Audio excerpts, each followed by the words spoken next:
In the spring of 1873, in a tightly packed German immigrant neighborhood in the American Midwest, a quiet 11-year-old girl began to frighten grown men and women who had crossed an ocean, survived war, famine, and poverty, and believed they had already seen the worst life could offer.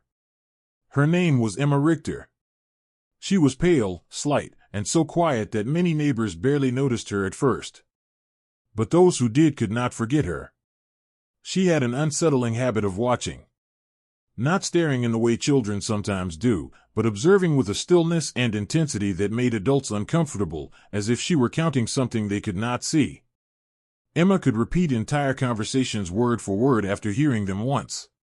She could calculate dates, distances, and times with mechanical speed.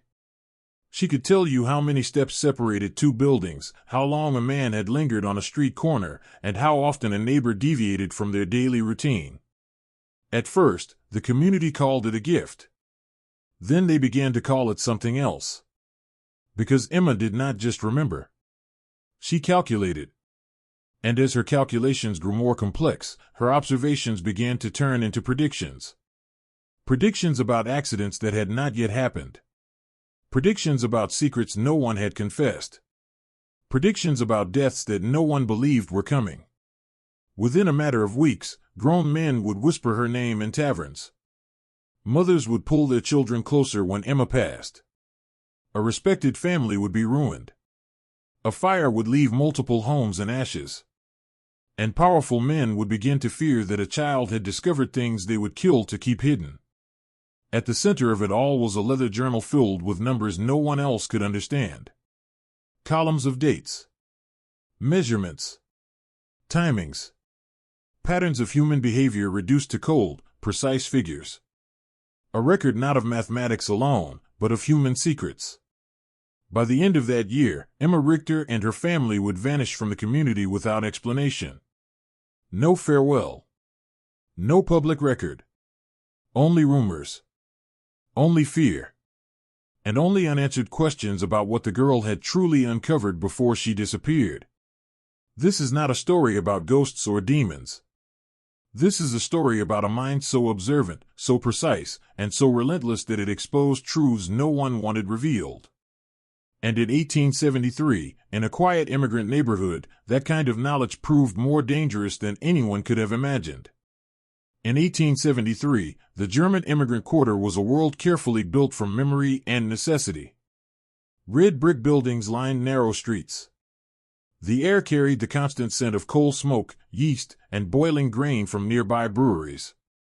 German voices mixed with English in shopfronts, bakeries, and beer halls, creating a community that felt both foreign and fiercely American.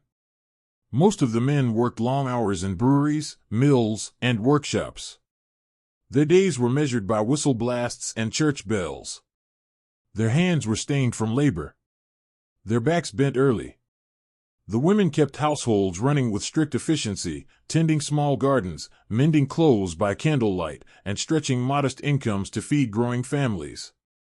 Children played in the narrow streets, learning two languages at once, growing up caught between the old world their parents remembered and the new one they were expected to build. Faith was the glue that held the community together. The small Catholic church stood at the center of daily life, not just as a place of worship, but as a place of judgment, comfort, gossip, and moral order. The priest was more than a spiritual leader. He was an authority. A counselor. A keeper of secrets. In a neighborhood where reputation meant survival, what the church thought often mattered as much as what the law believed. Into this tightly woven world came Heinrich and Greta Richter. Like many others, they had crossed the Atlantic with little more than hope and endurance. Heinrich found steady work at a local brewery, rising before dawn and returning home smelling of grain and sweat. Greta supplemented their income with sewing, laundry, and mending for other families in the neighborhood. Their home was small but carefully kept. Every coin was counted. Every meal planned. Their life was ordinary in every way that mattered. Except for their daughter. Emma Richter had been a fragile child from the beginning. Small for her age. Pale. Quiet. With large gray eyes that seemed to take in more than they should. while other children ran through the streets, scraped their knees, and shouted until their mothers called them in for supper. Emma preferred to sit still, to watch, to listen, to count. She memorized conversations without effort. She noticed when a neighbor arrived home 2 minutes later than usual. She could tell how many steps it took to walk from her front door to the bakery, and she noticed when someone chose a different route. At first, her parents thought it was a harmless quirk, a sign of intelligence, something to be proud of. The neighbors were not so sure. Some saw Emma as blessed, a child touched by God, proof that their sacrifices in coming to America had been rewarded with something extraordinary. Others felt a quiet unease they could not explain. Old women crossed themselves when Emma's eyes lingered on them too long. Men joked nervously about the little girl who noticed everything. The priest spoke kindly of her abilities in public, calling them a gift. But even he watched her carefully. In a community where secrets, sins, and quiet compromises were part of daily survival, a child who noticed too much was not just unusual. She was dangerous. Still, life went on. The brewery whistles blew. The church bells rang. Bread was baked. Clothes were washed. The German quarter moved forward in its familiar rhythms, unaware that beneath the surface of ordinary routines, a young girl was silently recording patterns that would soon tear the community apart. Because while everyone else saw only neighbors, co-workers, and fellow parishioners, Emma Richter was seeing something else entirely. She was seeing a system, a network of behaviors, deviations, hidden movements, human lives reduced to numbers, patterns, and probabilities. And in a place where everyone believed their secrets were safe behind closed doors, no one yet realized that a quiet child at a kitchen window was already calculating the truth. From her earliest years, Emma Richter seemed different in ways that were difficult to explain but impossible to ignore. She had been a quiet infant, rarely crying, content to lie still and watch the movement of shadows across the walls or the slow motion of adults moving through the small rooms of their home. Even before she could speak clearly, her parents noticed that she listened with unusual focus, her gray eyes tracking every sound, every movement, as if storing it away. By the time Emma was 4, her memory had become a source of both amazement and discomfort. She could repeat entire conversations her parents had assumed she had not even been paying attention to. She mimicked accents perfectly. She recalled not just words, but tone, pauses, and emotion with unsettling accuracy. Neighbors laughed at first, calling her a little parrot. The intervals between the brewery whistles when people realized that Emma remembered things they did not want remembered. What began as a child's game slowly transformed into something more rigid, more obsessive. The stitches in her mother's sewing. If a pattern was interrupted, the number of steps from the front door to the street corner. If a routine changed, even slightly, she became still and thoughtful, as if recalculating something only she could see. Her parents tried to encourage her to play with other children, but Emma showed little interest. While others ran and shouted, she preferred to sit at the edge of activity, watching silently. She noticed who arrived late, who left early, who took a different route home, who paused too long at a doorway. To most adults, these details meant nothing. To Emma, they were data. The community reacted in divided ways. Some parents boasted that their children played with a genius. Others quietly warned their sons and daughters not to say too much around the Richter girl. The older residents, especially those who carried old country superstitions, grew wary. They remembered stories of children who saw too much, who noticed things meant to stay hidden. The priest praised Emma's intelligence from the pulpit, speaking of God-given gifts and special minds chosen for higher purpose. But in private, even he asked careful questions. How did the child know so much? Why did she notice things no one had told her? Why did her questions sometimes cut too close to uncomfortable truths? What truly unsettled people was not Emma's intelligence. It was her attention. She watched adults the way most children watched games. She studied neighbors with a seriousness that felt wrong for someone so young. She noticed when couples argued in hushed voices, when men lingered too long in places they said they had never visited, when women took routes that did not match their stories. At first, people brushed it off. Children are curious, they said. Children imagine things. Children misunderstand. But Emma did not imagine. She recorded. She remembered. And slowly, quietly, she began to understand that people followed patterns just as surely as numbers did. Long before anyone in the German quarter felt fear, Emma Richter had already begun building a private map of human behavior. A map that would soon lead her to conclusions no child should ever have to make. And though no one yet realized it, the foundations of something far darker were already in place. The moment when curiosity turned into fear did not come with shouting or drama. It came quietly, on an ordinary morning, in the small Richter kitchen. Emma was sitting at the table, eating her breakfast with her usual careful precision. Greta was preparing Heinrich's lunch for the brewery. The room was filled with familiar sounds. A kettle steaming. Bread being sliced. The distant echo of a whistle marking the start of the workday. It was the kind of morning that felt safely routine. Then Emma looked up. Her gray eyes fixed on a spot just beyond her mother, not with emotion, but with calculation. "Papa," she said calmly, "Mr. Heller will not return home from the brewery today. He will die at 14 minutes past 2. Greta froze, the knife slipping slightly in her hand. Heinrich turned, startled more by the certainty in Emma's voice than by the words themselves.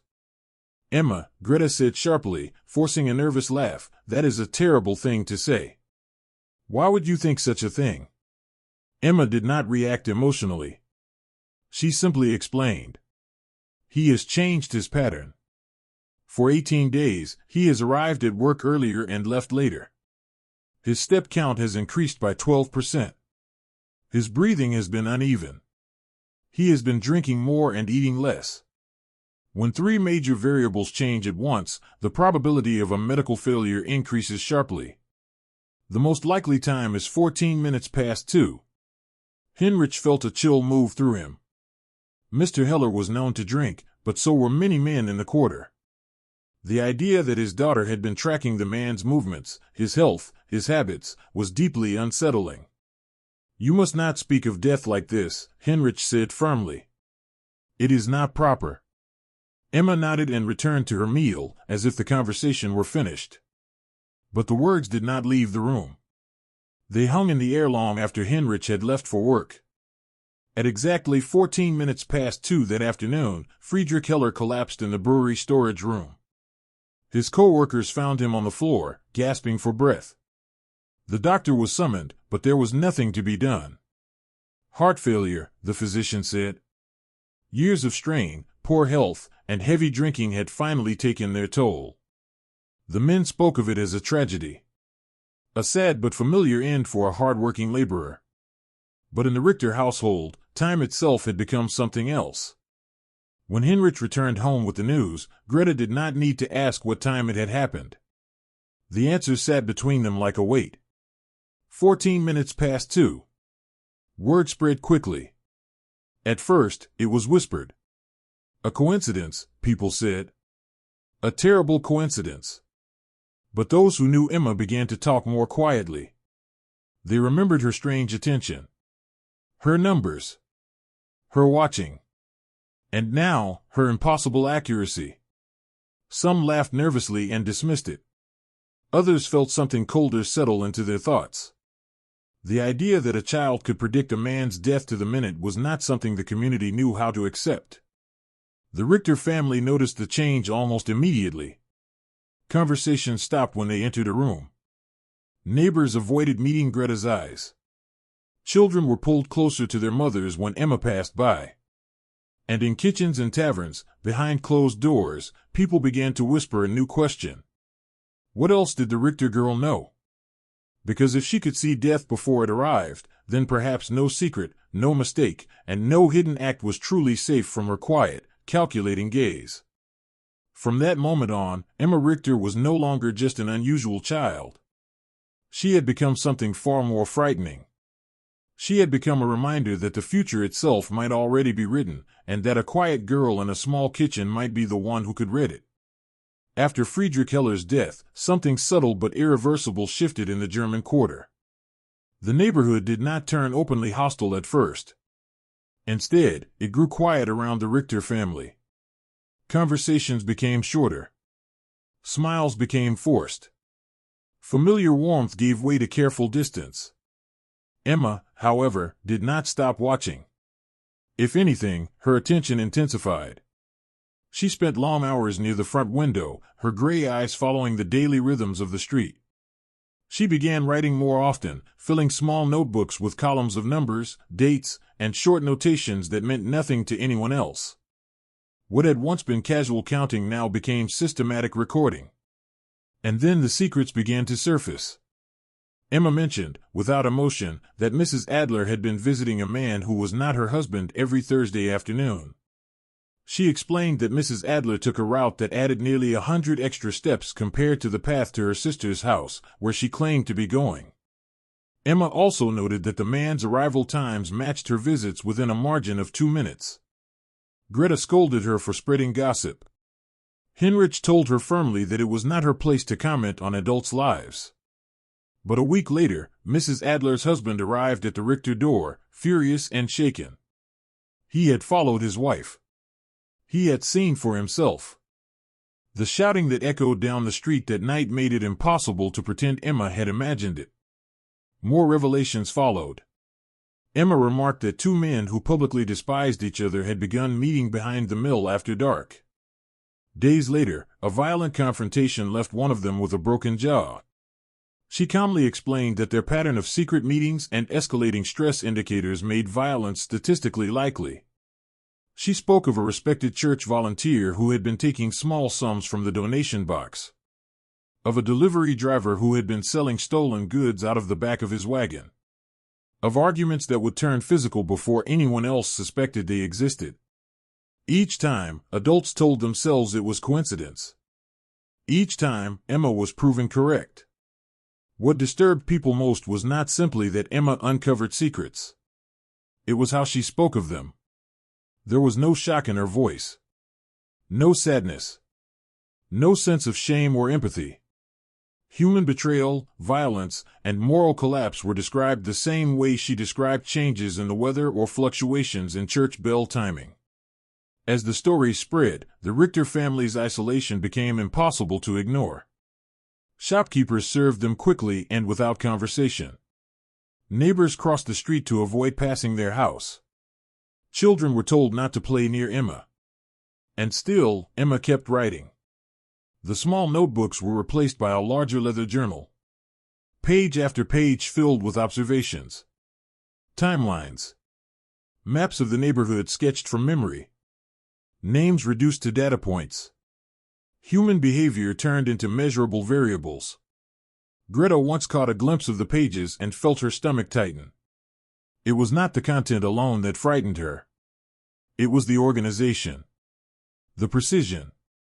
The sense that her daughter was no longer simply noticing things, but building a system designed to reveal what others worked desperately to hide. Heinrich began to feel the weight of eyes on his back at the brewery. Conversation stopped when he approached. Men who had once shared drinks with him now avoided sitting at his table. The unspoken truth was clear. Emma was no longer seen as a child. She was seen as a threat. And the more the community pulled away, the colder Emma seemed to become. She did not cry when neighbors glared at her. She did not seem hurt when children were forbidden from speaking to her. Instead, she recorded. She calculated. She adjusted her probabilities based on new data. The emotional distance frightened her parents more than the predictions ever had. Their daughter was no longer just revealing secrets. She was studying them.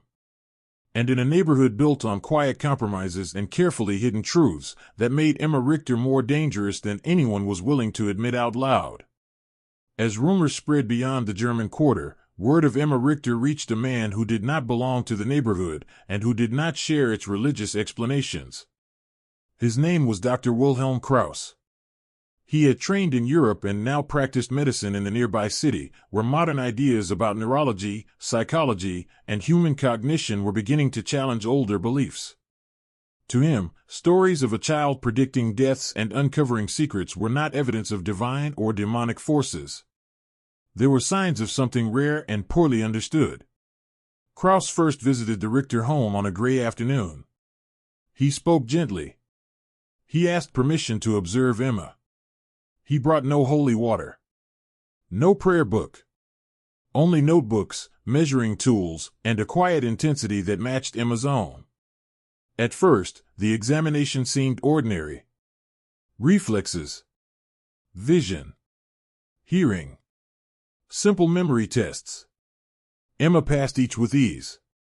Then Krauss began asking questions that no child her age should have been able to answer.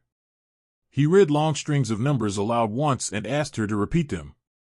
She did so without hesitation. He described complex schedules and altered a single detail. Emma immediately identified the inconsistency. Krauss's expression did not show fear. It showed something more troubling. Recognition. He asked Emma to explain how she arrived at her conclusions. She did not speak of voices or visions. She spoke of patterns. Of repetition. Of deviations. Of how human behavior, when observed long enough, became predictable.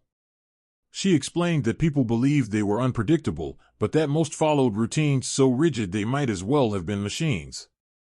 Krauss took careful notes. He did not accuse her of lying. He did not praise her as a miracle. Instead, he grew quieter with each test. Privately, he told Heinrich and Greta that their daughter's abilities were real. Not imagined. Not coincidence. He explained that some minds, under rare conditions, processed information at extraordinary speeds. He compared Emma to calculating savants and memory prodigies described in European medical journals. But he also warned them. He said Emma's mind appeared to be operating without the emotional filters that normally governed human perception. Where others instinctively softened, ignored, or forgot uncomfortable truths, Emma recorded everything. Her brain did not prioritize comfort or social survival. It prioritized accuracy. To Krauss, this was not a blessing. It was a condition. He admitted there was no clear treatment. No established explanation. And most unsettling of all, no known limit. If Emma continued to develop this way, her ability to model human behavior could grow more precise, more invasive, and more dangerous to those around her. When word spread that a doctor had confirmed Emma's abilities were genuine, the community did not feel relief. They felt confirmation of their worst fears. If this was not possession, then it was something even harder to confront. It was real. It was scientific. And it could not be prayed away. The priest continued to warn that such gifts invited darkness. Elders insisted that no child should see what Emma saw. And neighbors whispered that knowledge itself, when taken too far, became a kind of curse. Emma listened to none of it. She continued to write. She continued to watch. And as the adults argued over whether her mind was a miracle of nature or a dangerous aberration, one fact became impossible to deny. Emma Richter was no longer simply observing the community. She was predicting it. The final turning point did not come quietly. It came with smoke, screams, and a truth too large for anyone to deny. Weeks after Dr. Krauss's visit, Emma began writing with a new intensity. Her entries grew longer. Her calculations more complex. Entire pages were filled with overlapping timelines and intersecting routines. She asked more questions about the mill, the storage sheds, and the evening delivery routes. She began counting barrels.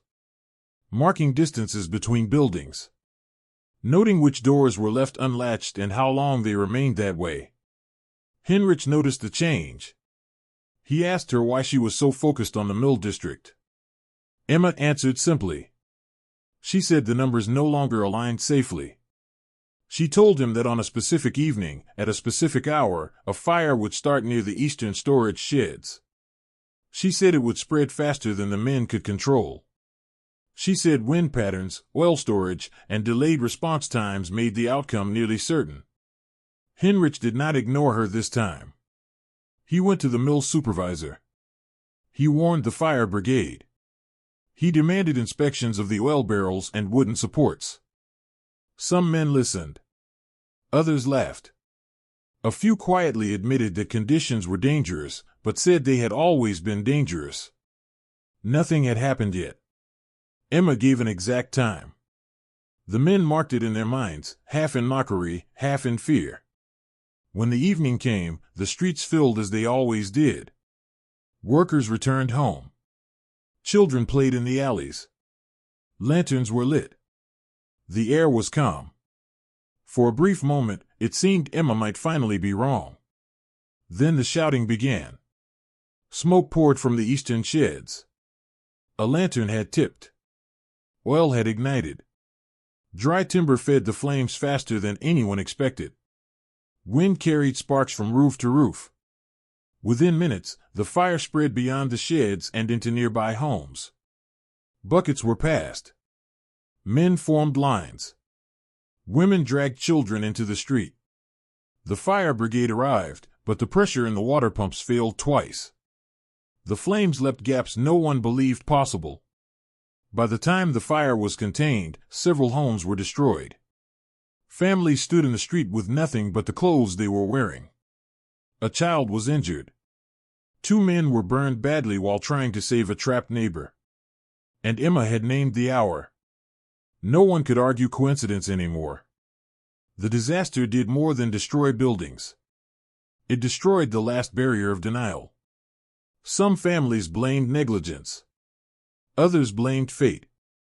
But many blamed Emma. Not for starting the fire, but for seeing it coming. For speaking it into existence. For making disaster feel inevitable simply by predicting it. Heinrich's efforts to intervene only deepened the resentment. Some whispered that if he had truly believed his daughter, he would have shut the mill down himself. Others accused him of using Emma's warnings to appear important. The logic did not matter. Fear needed a target. And Emma had become that target. After the fire, parents forbade their children from passing the Richter house. Shopkeepers refused them credit. Church pews shifted to create empty spaces around the family. Conversation stopped when Emma entered a room. Her accuracy had become undeniable. And in the minds of the community, so had the danger of her presence. From that moment on, Emma Richter was no longer a strange child with an unusual mind. She was a living reminder that disaster could be calculated. And that knowledge, once proven, made her impossible to tolerate. After the fire, Emma's work changed. Her journal no longer focused on isolated individuals or singular events. It began to map the community itself. Entire pages were devoted to movement patterns between specific buildings. Repeated routes taken by the same men at irregular hours. Small discrepancies in delivery schedules that, on their own, seemed meaningless. Together, they formed a structure. Emma was no longer predicting accidents. She was uncovering a system.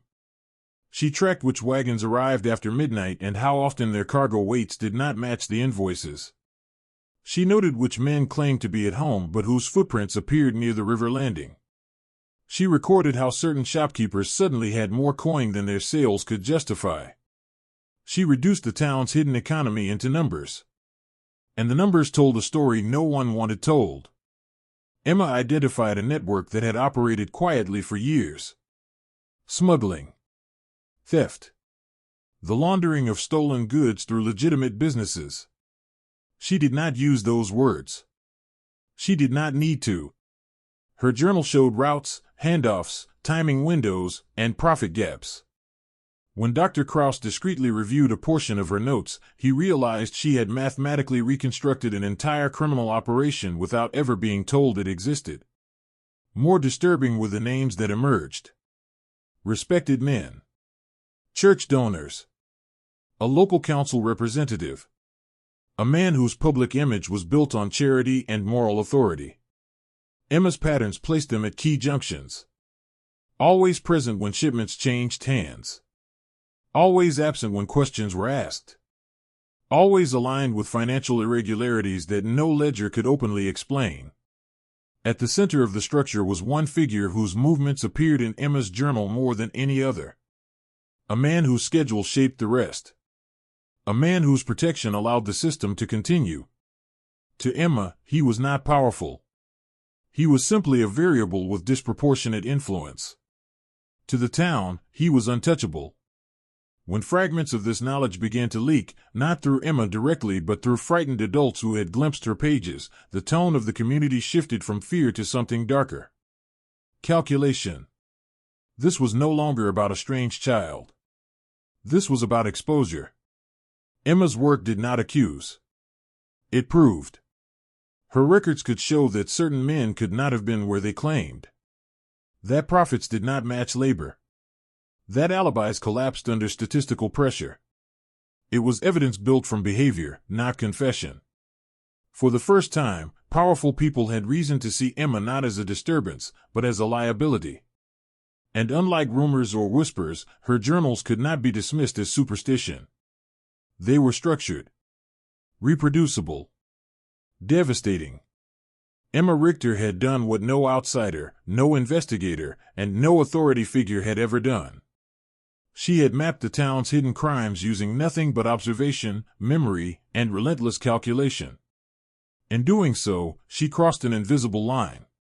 She stopped being a girl who predicted tragedy. She became a threat to men who had the means, and the motive, to make people disappear. After the patterns were discovered, something in the town shifted. It was subtle at first. Conversation stopped when Emma or her parents entered a room. Neighbors who had once offered bread or small talk now turned their faces away. Not out of superstition alone, but out of fear of being seen speaking to them. Fear of association. Fear of implication. Emma noticed this before anyone else. Her journal began to include a new category. Not movements.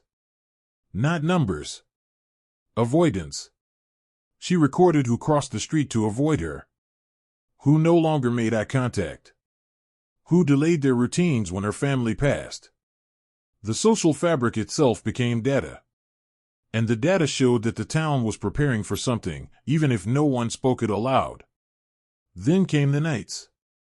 Emma began noting unfamiliar footsteps near their home. Pauses outside the door that lasted too long to be accidental. Men who stood across the street pretending to smoke, pretending to wait, pretending not to watch. Her father dismissed it at first as imagination. But Emma's entries were precise. Timestamped. Repeated. Observation does not require belief, she wrote. Only attention. The pressure built quietly. No threats. No confrontations. Just the tightening of invisible boundaries. The family's world shrank to the walls of their small home. And then, without warning, they were gone. One morning, the Richter house did not open. No smoke from the chimney. No movement at the windows. By evening, word spread that the family had left in the night. No farewell. No explanation. Only absence. Neighbors claimed different stories. Some said they returned to Europe. Others said a distant illness had summoned them away. A few whispered that they had been sent for. No ship records were ever found. No formal departure was logged. Their possessions were partially left behind. A chair overturned. A cupboard half emptied. As if leaving had not been planned, but decided. Emma's journal was missing. That detail unsettled those who understood its importance. The one object that contained years of observations, patterns, and evidence had vanished with the family. To some, it was proof of panic. To others, it was proof of intent. Within weeks, men whose names had appeared most frequently in Emma's calculations altered their routines. Some moved away. Some stopped attending church. One suffered a sudden accident. Another fell into unexplained illness. The town did not connect these events publicly. But privately, many understood. Emma Richter had not only uncovered a hidden structure. Her disappearance had destabilized it. And the silence that followed was louder than any accusation. What had happened to the girl who could see what others could not? Had her family fled to survive? Or had they been removed to ensure her numbers never became testimony? No official record ever answered that question. Only whispers remained. Whispers that said a child with a notebook had come too close to something powerful. And that in some towns, knowing the truth is more dangerous than any lie. In the months after the Richter family vanished, the town returned to its routines. On the surface, everything appeared unchanged. Shops reopened. Church bells rang. Work continued. But beneath that appearance, something had been permanently altered. People spoke more carefully. They watched what they said. They avoided certain names. Not because those men had been proven innocent, but because they had never been proven anything at all. Without Emma's journals, there was no formal evidence. No written accusations. No patterns that could be independently verified. What had once been mapped with mathematical precision dissolved into rumor. Yet the effects of her work continued to echo. Several of the men quietly implicated in Emma's calculations began to experience sudden reversals of fortune. One business collapsed under unexplained financial strain. Another man left town abruptly, abandoning property and debts. A third died under circumstances officially labeled natural, though many privately questioned how natural they truly were. No public investigation ever named Emma Richter. No authority acknowledged her role. But officials did quietly re-examine trade routes. Auditors reviewed ledgers. Customs officers increased inspections. It was as if the town's institutions had sensed a problem, even if they could not admit where the warning had come from. Privately, some admitted the truth. A few elders whispered that the child had seen too much. That her numbers had exposed something meant to remain hidden. That her disappearance was not coincidence, but consequence. Others clung to more comforting explanations. That the family had simply moved on. That the girl had been sick. That the stories had grown larger than the truth. But even years later, certain details could not be dismissed. The missing journal. The sudden behavioral changes of specific men. The way financial irregularities seemed to vanish after Emma did. It was as if a silent correction had taken place. A system disrupted, then sealed. Emma Richter became a name spoken only in low voices. Parents warned their children not to stare. Not to ask too many questions. Not to notice too much. Because in this town, people learned that observation itself could be dangerous. The girl who counted patterns had become a lesson. Not about genius, but about limits. About how far knowledge could go before it stopped being tolerated. Years later, a brief mention appeared in regional academic correspondence. A reference to a young girl with extraordinary statistical memory. A child capable of reconstructing human behavior with alarming accuracy. No full name was given. No location. Only a passing note that such abilities, while rare, did not fit comfortably within existing medical or psychological understanding. Some doctors speculated about neurological conditions that enhanced pattern recognition. Others suggested extreme forms of memory retention. A few privately wondered whether such minds were simply wired to see realities most people filtered out. But none could explain how a child, with no formal training, had seemingly uncovered an adult criminal structure through observation alone. To science, Emma Richter was an anomaly. To her town, she was a warning.